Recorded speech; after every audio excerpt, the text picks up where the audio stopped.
राजस्थान में कोरोना की आहट हुई तो कोटा शहर कई दिनों तक खुद को कोरोनाग्रस्त नहीं होने का शुक्र मनाता रहा। पर 6 अप्रैल को स्टेशन के तेलघर से कोरोना का पहला केस सामने आया। तब से कोरोना संक्रमितों की आई बाढ़ ने कोटा का भ्रम इतनी तेजी से तोड़ा कि आज शहर में हालात बेकाबू हो गए हैं। प्रशासन और पुलिस की तमाम कोशिशों को धता बताकर यह रोग कोटा में अकल्पनीय गति से पैर पसारता जा रहा है। और आज हालात ये हैं कि केवल 10 दिनों में जयपुर, जोधपुर के बाद कोटा राजस्थान का तीसरा सबसे ज़्यादा कोरोना संक्रमितों का शहर बन गया है। और हो सकता है जब आप यह वीडियो देख रहे हो तब कोटा में संक्रमितों की संख्या राजस्थान में सबको पछाड़ दे। अब सवाल उठता है कि कोटा में कोरोना का ब्लास्ट हुआ कैसे, और यदि ब्लास्ट हुआ तो इतनी तेज़ी से कैसे अपने पांव पसारता गया। कुछ तो गलतियां रही होंगी, वरना कोटा में कोरोना वायरस यूं हमलावर नहीं होता। सवाल यह भी है कि कोटा में कोरोना को फैलने से अब कैसे रोका जा सकता है। आज हम इस वीडियो में इसी ज्वलंत विषय पर चर्चा करेंगे। दोस्तों, मेरा नाम है प्रणय विजय और आप देखना शुरू कर चुके हैं पीटीवी हिंदुस्तान। 6 अप्रैल से 17 अप्रैल तक के महज 12 दिनों में कोटा में कोरोना का आंकड़ा 90 तक पहुंच गया।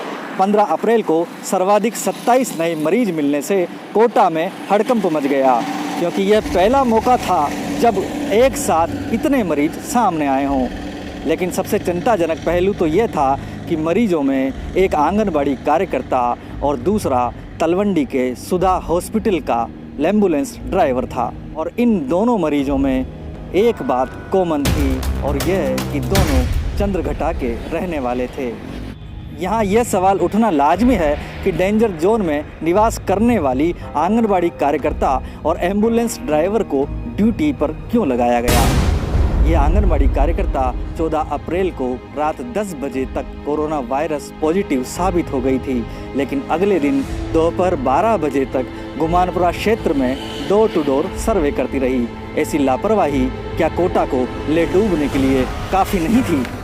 कोटा के डॉक्टर सुधीर गुप्ता इस विषय पर कहते हैं कि अव्वल तो हॉटस्पॉट में रह रहे व्यक्ति को कोरोना वायरस का हिस्सा या कमज़ोर स्वास्थ्य वाले लोगों को लाने या छोड़ने वाली एम्बुलेंस के ड्राइवर की जिम्मेदारी नहीं दी जानी चाहिए। पर यह तो हो चुका है डॉक्टर साहब, अब आगे क्या। इस पर डॉक्टर सुधीर गुप्ता कहते हैं कि जब वह पॉजिटिव पाए गए तो उनके संपर्क में आए सभी लोगों को क्वारंटाइन करने की जगह जो लोग इन दोनों से लगातार क्लोज कांटेक्ट में रहे उनका कोरोना टेस्ट करके पॉजिटिव लोगों को आइसोलेशन में रखा जाना चाहिए, वरना ये क्वारंटाइन में रह रहे और लोगों के लिए भी खतरा हो सकते हैं। यहाँ इस पॉजिटिव मिली आशा सहयोगिनी, जिसे मीडिया ने विलेन की तरह पेश किया, इसकी कहानी का दूसरा पहलू दरकिनार कर दिया गया। जबकि डेंजर जोन में रहने के बावजूद जिस दिलो जान से वो महिला इस शहर में कोरोना के खिलाफ लड़ाई में साथ दे रही थी, वो काबिल तारीफ़ था। जब किसी के हौसले की तारीफ़ की जानी चाहिए थी, दुर्भाग्य से हमारा मीडिया इस रोग का धर्म निर्धारित करने में व्यस्त था। खैर, मीडिया की भी अपनी मजबूरियां रही होंगी, पर व्यावसायिकता को मानवता पर हावी करने के लिए मीडिया को भी माफ़ नहीं किया जा सकता। अब बात करते हैं कोटा के कोरोनाग्रस्त इलाकों में मचे तांडव की। प्रशासन कह रहा है कि मकबरा, रामपुरा जैसे इलाकों में कर्फ्यू के बाद भी जनता सड़कों पर निकलने से बाज नहीं आ रही। तो जनता कह रही है कि प्रशासन राशन सामग्री की होम डिलीवरी की व्यवस्था करने में नाकाम हो रहा है, इसलिए जनता सड़कों पर आ रही है और इसका खामियाजा पूरे शहर को भुगतना पड़ रहा है। भीम मंडी की बनावट की वजह से वहां अपनाया गया भीलवाड़ा मॉडल सफल रहा, पर परकोटे के भीतर के इलाकों की बनावट जुदा है। इसी वजह से इन इलाकों में सबसे ज़्यादा कोरोना पॉजिटिव सामने आ रहे हैं। इस विषय पर हमने इसी इलाके के निवासी एडवोकेट अख्तर खान अकेला से बात की। अख्तर कहते हैं कि राहत सामग्री वितरण में अव्यवस्था को लेकर हाहाकार इसलिए है कि प्रशासन की व्यवस्था कागजी है। कई लोग जिनके गाड़ी नंबर और फ़ोन नंबर सब्जी वितरण के लिए जारी किए गए हैं वो फ़ोन नहीं उठाते। कंट्रोल रूम शिकायत दर्ज होने के बाद भी राहत नहीं पहुंचाता। बीएलओ मददगारों की लिस्ट जारी तो हुई पर फ़ोन पर कई लोग नदारद मिले। लोगों के फ़ोन नॉट रिप्लाई तो कई के फ़ोन नॉट रीचेबल मिले। प्रशासन या किसी भी मीडिया ने स्टिंग चलाकर बस्ती में भौतिक रूप से जाकर भूख परेशानी के हाल नहीं जाने। अख्तर खान बताते हैं कि मकबरात चंद्रघटा की बस्तियां सघन हैं। यहाँ एक कमरे में 5-5 लोग रहते हैं। यहाँ की गलियाँ महज 2-2 या 3-3 फीट चौड़ी है। जगह जगह गंदगी के ढेर हैं। रोज़मर्रा कमाने खाने वाले गरीब मजदूर यहाँ रहते हैं। यहाँ की महिलाएं भी मजदूरी में लगी है।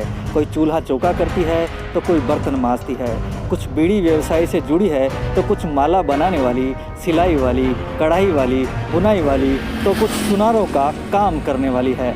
वहीं पुरुष भी कमोबेश खड़ी वाले हैं, खोमचे वाले हैं, कबाड़ी हैं, रोज़ कमा कर खाने वाले हैं। उनके घर में रुपए नहीं हैं, खाने को सामान नहीं है तो वो रोटी की तलाश में बाहर निकलेंगे ही। यहाँ के हालात बहुत विकट हैं। बूढ़े हैं पर दवा नहीं, बच्चे हैं तो दूध नहीं। ऐसे में कई दिक्कतें हैं जिनको प्रशासन को दूर करना चाहिए। एडवोकेट अख्तर खान बताते हैं कि जांच की गति धीमी है। रोज़ टेस्टिंग प्रयोगशाला में मरीजों की तत्काल रिपोर्ट की व्यवस्था जयपुर से क्रॉस वेरीफाई होने की वजह से दिक्कतें दे रही है। ऐसे में सीआरपीसी की धारा 144 के निर्देश असफल हो जाते हैं। महामारी अधिनियम, राजस्थान महामारी अधिनियम, आपदा प्रबंधन अधिनियम के विधिक प्रावधान के तहत जिले की कमेटी, कलेक्टर, एसपी, चिकित्सा अधिकारी, प्रभारी, राजस्थान सरकार द्वारा नामजद 2 अधिकारियों की नियमित समीक्षा बैठक जरूरी है, जिसमें निर्देश रोज आवश्यकता अनुसार रहें। लेकिन बैठक तो रोज हो रही है, चर्चा भी रोज हो रही है, पर फिर भी प्रयोगशाला में सीमित जांचें, रिपोर्ट में देरी, पॉजिटिव नेगेटिव मरीजों के रखरखाव की सुरक्षित व्यवस्था, अखबारों, मीडिया के माध्यम से लोगों में कोरोना वायरस की खुद को मार देने, परिवार को तबाह कर देने की दहशत उसे मानसिक रोगी बना रही है। अख्तर कहते हैं कि वायरस के प्रकोप को रोकने के लिए सख्ती भी जरूरी है, पर ऐसे में अखबारी, कागजी व्यवस्थाओं और सुविधाओं को धरातल पर लागू किया जाना चाहिए। कर्फ्यूग्रस्त इलाके में सभी को तत्काल राहत सामग्री फिजिकल डिस्टेंस के साथ मुहैया करानी चाहिए, रोज़ मुहैया करानी चाहिए। उनमें विश्वास जागृत करना चाहिए और अधिक से अधिक जांचें हों, शीघ्र जांच हो और उनकी रिपोर्ट भी तत्काल आए। कोरोना वायरस एडवाइजरी का प्रचार प्रसार और इसकी क्रियान्विति ही कोटा को कोरोना हब बनने से रोक सकती है। अब यहाँ डॉक्टर सुधीर गुप्ता के सुझावों को भी नज़रअंदाज नहीं किया जा सकता। डॉक्टर गुप्ता कहते हैं कि कोटा में संक्रमण को रोकने के प्रयास बिखरे हुए हैं, जबकि इन्हें केंद्रित और सघनता से किए जाने की ज़रूरत है। कोटा में सबसे महत्वपूर्ण है सर्वे, जो लापरवाही से निपटा देने की मानसिकता से किया जा रहा है, जबकि यही कोरोना की टेस्टिंग और क्वारंटाइन की ज़रूरत को रेखांकित करता है। डॉक्टर गुप्ता कहते हैं कि सर्वे में न केवल बुखार और गला खराब होने के बारे में पूछा जाना चाहिए, बल्कि ट्रैवल हिस्ट्री के बारे में भी गहनता से पूछताछ की जानी चाहिए और साथ ही पड़ोसियों के बारे में भी जानकारी जुटाना चाहिए।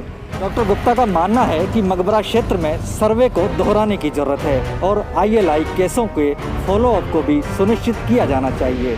टेस्टिंग में हमारा तरीका सफल और प्रभावी है, पर यह 3 किलोमीटर रेडियस के कंटेनमेंट जोन में ज़्यादा सघनता से किया जाना चाहिए। और सबसे अंत में डॉक्टर गुप्ता कहते हैं कि सैनिटाइजेशन को कुछ ज़्यादा ही महत्व दिया जा रहा है। ये प्रभावी क्षेत्र में बार बार किया जाता है तो ठीक है, पर पूरे शहर में यह ज़रूरी और प्रभावित जगहों की कीमत पर नहीं होना चाहिए। और दोस्तों, सबसे अंत में सबसे बड़ी बात, किसी भी बीमारी का कोई धर्म नहीं होता।